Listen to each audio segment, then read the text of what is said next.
Here's my answer. The key to solving this mystery was simply to rotate the writing 180 degrees. If you turn the message around, it becomes the letters L-E-O-N.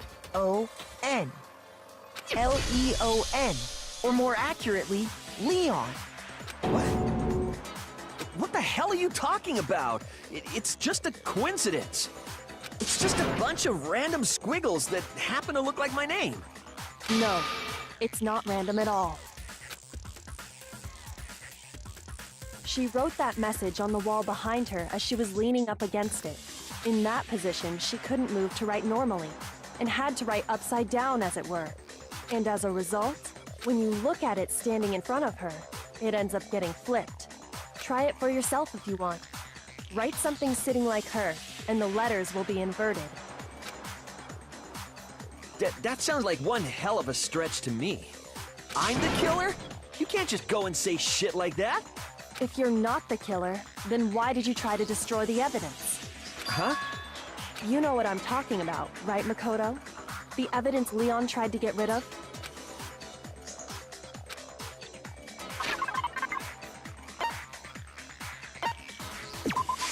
I got it!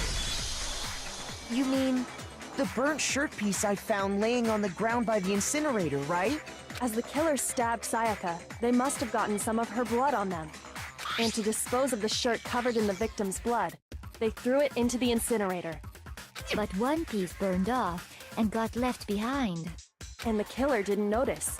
If they had, they most certainly would have panicked. Isn't that right, Leon?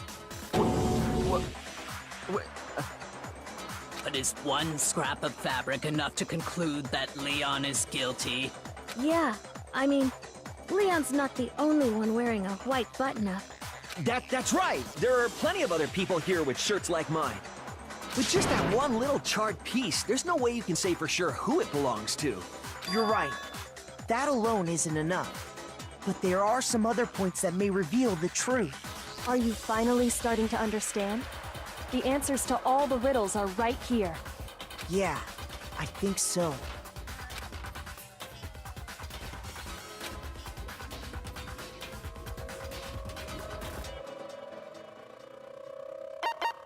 I got it!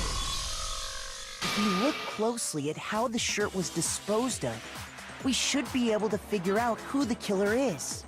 Oh yeah, that's a good point. I think I know what you're gonna say. You can't reach the incinerator without opening the gate in front of the trash room, right? And obviously, you wouldn't be able to hit the switch to turn it on either. You'd need the key to get in, and the one with the key was the person on cleaning duty. So the killer had to be whoever was in charge of taking care of the trash, right? Interesting.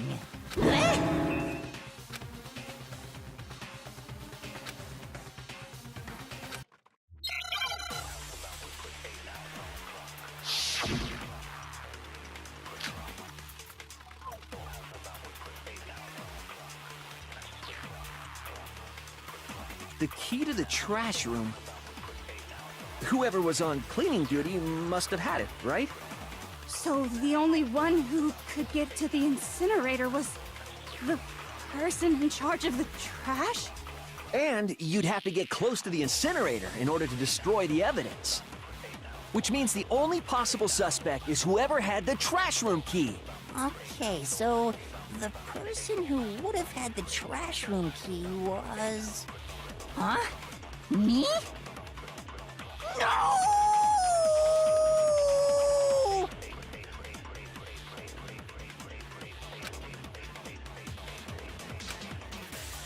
The key to the trash... Whoever was on police. So the only one... The person... And you'd have to get close to the... No, that's wrong!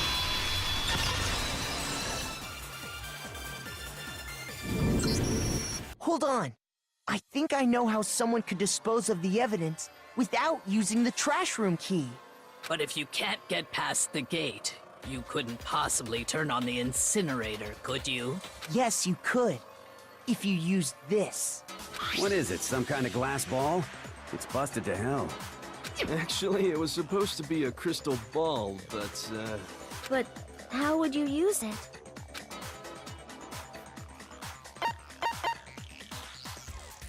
I got it! The killer simply took aim at the incinerator switch and threw the ball through a gap in the gate. All they had to do was hit that switch, and the incinerator would come to life. Someone through a gap in the gate? Remember what you said before, Hifumi?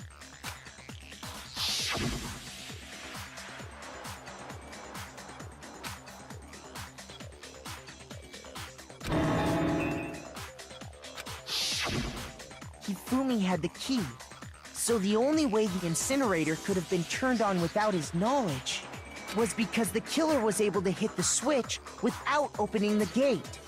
Once they got the incinerator going, all they had to do was ball up the shirt and toss it in. Hey, come on! What the hell is this? All you have to do is look at the scene to know that the killer never actually went inside the trash room. The shards of broken glass, the incinerator left running, the piece of shirt that escaped the fire. If the killer had been on cleaning duty, the evidence would have been taken care of much more thoroughly. Wait, no, just hold on. But the distance from the gate to the incinerator has to be at least 30 feet, right? The pinpoint accuracy you'd need to throw a glass ball that far and hit something that small. Could someone really do that? That's right! There's no way! It'd be impossible! Difficult, absolutely. Impossible? I don't think so. Because the killer is... I got it! Because the killer is the ultimate baseball star. Isn't that right, Leon? Do you have any idea how stupid you sound right now? A target 30 feet away would surely be little challenge for the ultimate baseball star. You can't be serious. I'm not the killer! These goddamn shipper brains have got it all wrong, I'm telling you! You still won't admit it? Okay then. Makoto, go ahead and review the incident one more time to make his crime perfectly clear. And with that, we can end this. Listen to me! What the hell do you mean, end this? Say what you want, Leon. But all the questions have been answered, and the truth has been revealed. Now here's what happened.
Here's exactly what happened. I think I'd better take one more look back at the case from the beginning. Last night, the killer went to the room Sayaka was in. In other words, my room. From what we can tell, Sayaka invited that person there intending to kill them. She attacked them with the knife she'd taken from the kitchen earlier.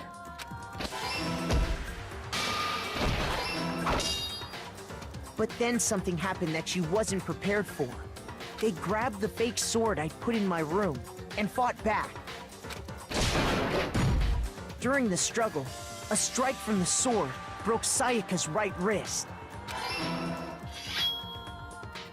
And that's when she lost her grip on the kitchen knife. Finding herself cornered, Sayaka panicked and ran into the bathroom. The killer went after her, but couldn't get the bathroom door open. What they didn't know was that my bathroom door got stuck easily, and there was a trick to opening it. Sayaka knew about that because I told her, but of course the killer had no way of knowing. So instead, the killer forced the door open, took the kitchen knife, and stabbed Sayaka.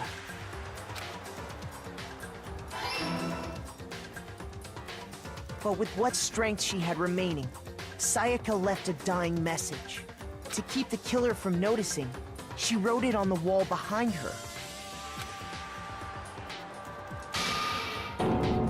And with that, all her strength was gone. With Sayaka dead, the killer quickly began destroying the evidence. First, they took off their shirt, which was covered in their victim's blood. Then they took the lint roller in my room and cleaned up the entire area. They wanted to make sure they got rid of any trace they'd ever been there.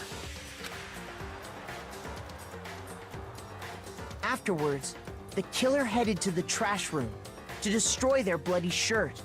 They tried to burn the shirt using the incinerator there, but the trash room was blocked off by an especially sturdy gate, preventing access to the incinerator. So they came up with a plan to use Hiro's crystal ball, which he'd left in the laundry room. The killer managed to throw the ball through the gap in the gate and hit the incinerator switch. For any normal person, that'd be an impossible throw. But the killer had the confidence to take a shot, and that's because the killer was the ultimate baseball star. The crystal ball, thrown with absolute precision, hit the switch on the incinerator, which then quickly roared to life.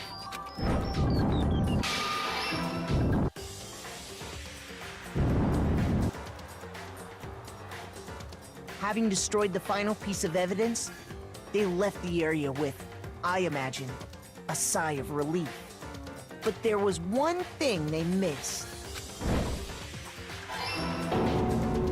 Part of the shirt they'd thrown into the fire burnt away and fell out of the incinerator. The killer didn't notice this, and so left behind a piece of indisputable evidence.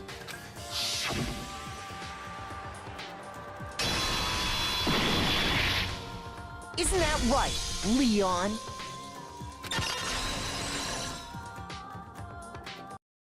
It would appear that Hiro simply forgot his crystal ball in the laundry room.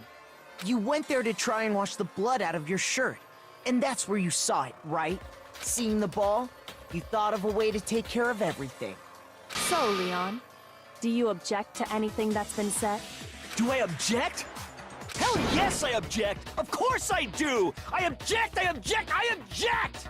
I mean, all of this is just a bunch of stupid theories! You need evidence! Where's the evidence? Without evidence, it's all bullshit! It's bullshit and I refuse to acknowledge it! Well then, I guess this is as good a time as any to present the evidence that proves you did it. Makoto, I believe you're in possession of that evidence. When the killer removed the screws from the doorknob, they didn't use anything from your room to do it. Instead, they must have used something that belonged to them. I refuse to acknowledge you! You're stupid! Stupid, stupid, stupid!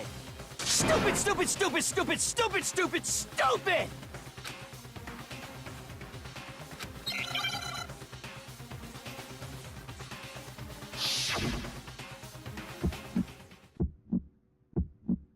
Where's your proof? You kidding me? Not a chance! It wasn't me! Stupid! You lied! Stop talking! Shut up! Where's your proof? You kidding me? Not a chance! Stupid! You lied! Shut up! Where's your proof? You kidding me? Not a chance! It wasn't me! Stupid! Where's your proof? This should prove it.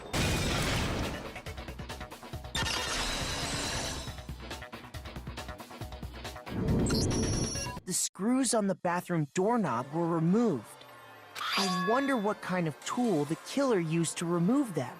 I mean, it had to be a screwdriver, right? Oh yeah, I'm pretty sure the toolkits we got each had one inside. And that must be what he used. There aren't any other tools anywhere. But the toolkit in my room had clearly never been used. That's because the culprit didn't know it was your room. They thought they were in Sayaka's room. Only the boys got toolkits, so the killer naturally assumed there wouldn't be one in there. Okay, then whose toolkit did the killer use? Stupid, stupid, stupid! It had to be their very own toolkit. Stupid, stupid, stupid, stupid, stupid! Leon, would you mind showing us your toolkit? If I'm right about this, then the screwdriver will show some evidence of being used. Stupid, stupid, stupid! Huh? And if you say you used it for something else, you'll have to explain exactly when, where, and why. And let me say this right now. I lost it isn't an excuse at this point. Stupid! Stupid!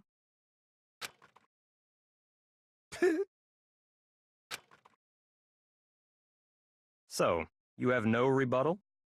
Then it would seem we are finished here.